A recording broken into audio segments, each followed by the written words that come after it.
السلام علیکم دوستو، آج ہم آپ کو زبردست لذیذ توری بنانے کا طریقہ سکھانے جا رہے ہیں۔ سب سے پہلے آپ نے آئل لینا ہے۔ جب آئل اچھی طرح گرم ہو جائے تو اس میں آپ نے پیاز ڈال دینا ہے۔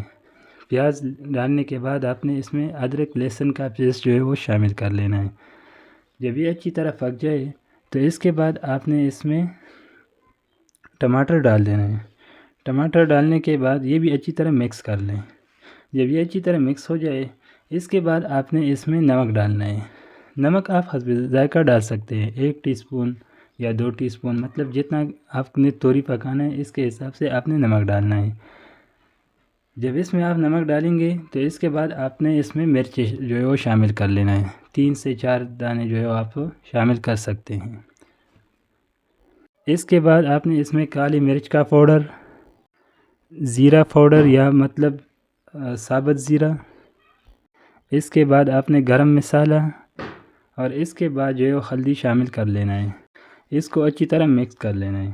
اس کے بعد آپ نے توری جو ہے وہ اس میں ڈال لینا ہے۔ جتنا بھی توری ہو، 1 کلو ہو، آدھا کلو ہو، جتنا بھی ہو آپ نے اس میں شامل کر لینا ہے۔ پھر آپ نے اس کو درمیانی آنچ پر پکانا ہے۔ تو یہ جی آپ کے لیے لذیذ اور ذائقہ دار توری جو ہے وہ پک چکا ہے۔ تو دوستو امید کرتا ہوں ویڈیو آپ کو پسند آئی ہوگی۔ چینل کو سبسکرائب کریں اور ویڈیو کو لائک کریں۔ شکریہ۔